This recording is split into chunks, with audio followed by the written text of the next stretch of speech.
Hi friends, welcome back to Miyani kitchen. നമുക്കിന്ന് റവ കൊണ്ട് സ്റ്റീം ചെയ്തെടുത്ത ഒരു സ്നാക്ക് ഉണ്ടാക്കാം, ഹെൽത്തി ആയിട്ടുള്ള ഒരു സ്നാക്ക്. അപ്പോൾ അതിനുവേണ്ടി ഞാൻ ഈ പാത്രത്തിന് ഒരു 3/4 പാത്രം റവ എടുത്തിട്ടുണ്ട്. പിന്നെ ബാക്കി കുറച്ച് ഇൻഗ്രീഡിയൻസും കൂടെ ഞാനിവിടെ എടുത്തു വെച്ചിട്ടുണ്ട്.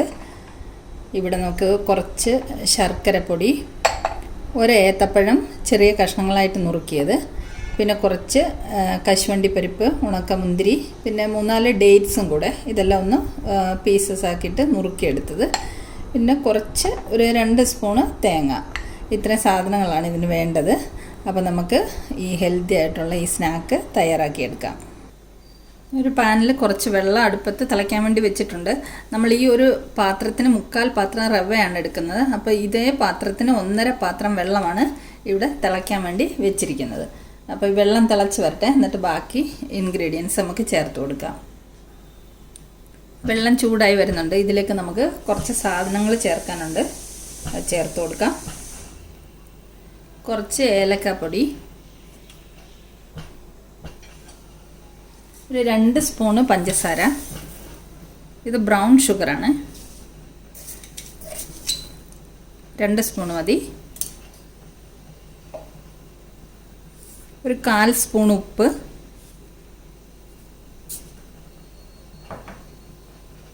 ഇനി 1 സ്പൂണ് നെയ്യ്.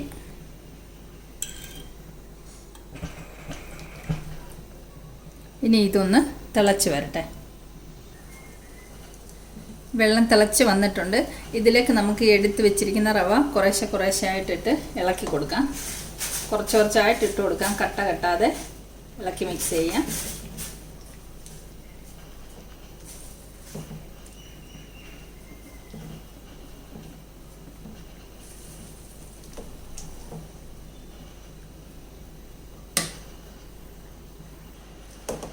റവ നമുക്ക് നല്ലതുപോലെ കുറുക്കി എടുത്തുകൊണ്ട് വരാം.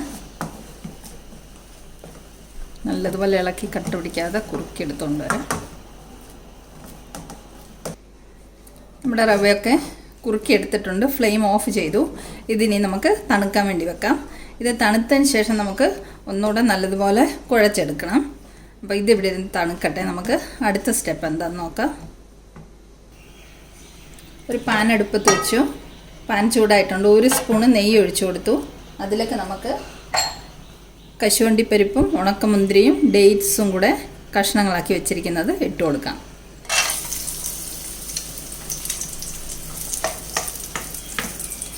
ഇത് നല്ലപോലെ ഒന്ന് ഇളക്കി കൊടുക്കാം.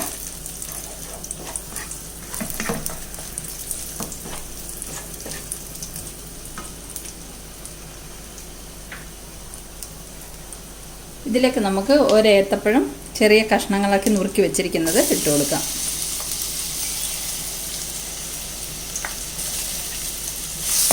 ഇതെല്ലാം കൂടെ നമുക്കൊന്ന് വഴറ്റിയെടുക്കണം.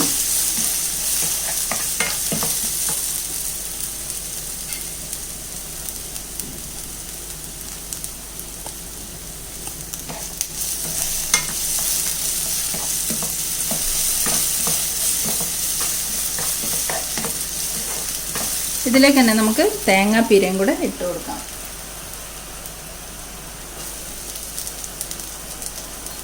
നെയ്ക്ക് പകരം നമുക്ക് ബട്ടറും യൂസ് ചെയ്യാം. ബട്ടർ ഇഷ്ടമുള്ളവർക്ക് ബട്ടറിലും തയ്യാറാക്കാം.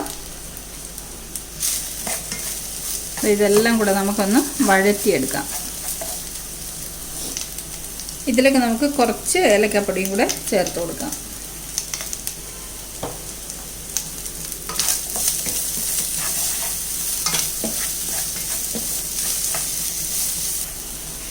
ഇതിലേക്ക് നമുക്ക് ഒരു 1/2 കപ്പോളം ശർക്കരപ്പൊടി ഇട്ട് കൊടുക്കാം.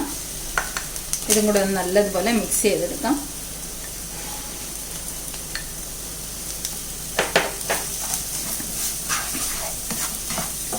ശർക്കരപ്പൊടിക്ക് പകരം ശർക്കര ക്യൂബ്സ് ഒക്കെ ആണെങ്കിൽ അത് പാനിയാക്കി അരിച്ച് ഒഴിച്ചു കൊടുക്കാം. ഇതിപ്പം ക്ലീൻ ശർക്കരപ്പൊടിയാണ്, ഇതിനകത്ത് കല്ലും മണ്ണും ഒന്നുമില്ല. അതുകൊണ്ട് പൊടിയായിട്ട് തന്നെ ഡയറക്റ്റ് ചേർത്ത് കൊടുത്തത്. ഇതെല്ലാം കൂടെ നല്ലതുപോലെ ഇളക്കി വീണ്ടും മിക്സ് ചെയ്തെടുക്കാം. ശർക്കരയൊക്കെ ഉരുകി നല്ല ജ്യൂസി ആയിട്ട് വന്നിട്ടുണ്ട്. അപ്പോൾ ഇതിലേക്ക് നമുക്ക് ഒരു നുള്ളു ഉപ്പിട്ട് കൊടുക്കാം. ഈ മധുരമൊക്കെ ഒന്ന് ബാലൻസ് ചെയ്യാൻ വേണ്ടിയിട്ടാണ്. ഇനി നമുക്കിതിൻ്റെ ഫ്ലെയിം ഓഫ് ചെയ്യാം. ഇത് റെഡി ആയിട്ടുണ്ട്. ഇതിവിടെ ഇരുന്ന് തണുക്കട്ടെ. നമ്മുടെ റവ കുറുക്കി വെച്ചത് ഇവിടെ ഇരുന്ന് തണുത്തിട്ടുണ്ട്. ഇതിനെ നമുക്കൊന്ന് കുഴച്ചെടുക്കണം. അപ്പോൾ ഞാൻ കയ്യിൽ ഒരല്പം എണ്ണ തടവിയിട്ട് ഇത് കുഴച്ചെടുക്കുകയാണ്, അല്ലെങ്കിൽ ഇത് കയ്യിൽ പറ്റിപ്പിടിക്കും.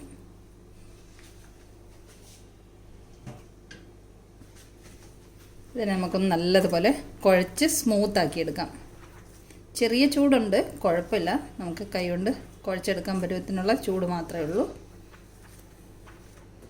ഇത് ഞാൻ കുഴച്ച് സ്മൂത്താക്കി കൊണ്ടുവരാം. നമ്മൾ കുറുക്കി വെച്ച റവയൊക്കെ ഇതുപോലെ കുഴച്ച് സോഫ്റ്റാക്കി വെച്ചിട്ടുണ്ട്. ഒട്ടും വെള്ളം ചേർക്കേണ്ടി വന്നിട്ടില്ല.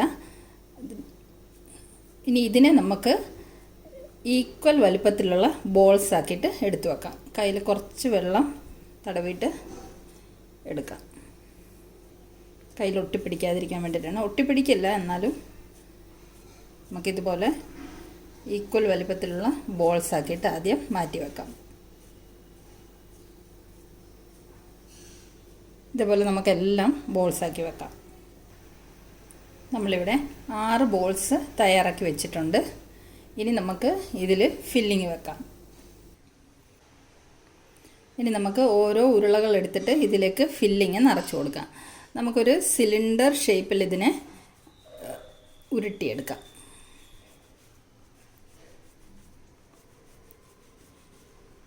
ഇനി ഇത് നമുക്ക് ഒന്ന് പരത്തിയെടുത്തിട്ട് ഇതിലേക്ക് ഫില്ലിങ് വെച്ച് കൊടുക്കാം.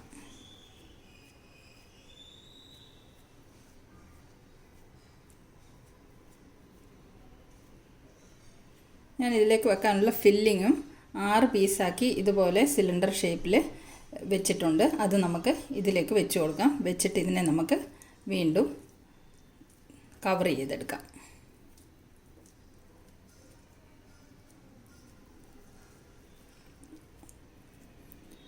ഇത് നമുക്ക് ഉരുണ്ട ഷേപ്പിലായാലും ചെയ്യാം. നമുക്ക് ഇഷ്ടമുള്ള ഷേപ്പിൽ ഇതിനെ ചെയ്തെടുക്കാം.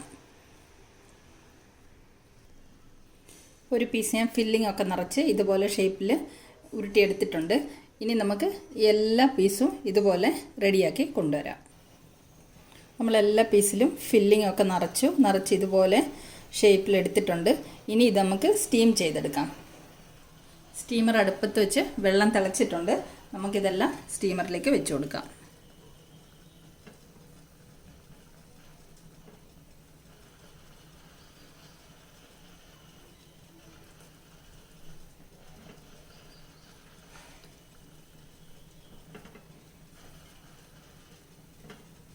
ഇനി നമുക്ക് സ്റ്റീമർ അടച്ചു വെക്കാം. ഒരു 10 മിനിറ്റ് സ്റ്റീം ചെയ്തെടുത്താൽ മതി. ഇതിവിടെ ഇരുന്ന് സ്റ്റീം ആവട്ടെ. നമ്മളിത് സ്റ്റീം ചെയ്യാൻ വെച്ചിട്ട് 10 മിനിറ്റ് ആയിട്ടുണ്ട്. നമുക്ക് ഫ്ലെയിം ഓഫ് ചെയ്യാം. കുക്കായി വന്നിട്ടുണ്ട്. ഇതിനെ നമുക്കിനി ഒരു പ്ലേറ്റിലേക്ക് സെർവ് ചെയ്യാം. നമ്മുടെ സ്നാക്ക് നമ്മളിവിടെ ഒരു പ്ലേറ്റിലോട്ട് സെർവ് ചെയ്ത് വെച്ചിട്ടുണ്ട്. അപ്പോൾ നമുക്ക് ഇത് ഹെൽത്തി ആയിട്ടുള്ളൊരു സ്റ്റീംഡ് സ്നാക്കാണ്. 4 മണിക്ക് ചായയുടെ കൂടെ കഴിക്കാനൊക്കെ, ചായ പലഹാരമായിട്ടും പിന്നെ ബ്രേക്ക്ഫാസ്റ്റിനൊക്കെ ഉപയോഗിക്കാമല്ലോ. അപ്പോൾ ഈ ഹെൽത്തി ആയിട്ടുള്ള ഈ സ്നാക്ക് റെസിപ്പി ഇഷ്ടപ്പെട്ടെങ്കിൽ എല്ലാവരും ഒന്ന് തയ്യാറാക്കി നോക്കണം. ഇനി നമുക്ക് സിമ്പിൾ റെസിപ്പീസുമായിട്ട് മിയാനി കിച്ചണിൽ കാണാം. Thanks a lot for watching the video.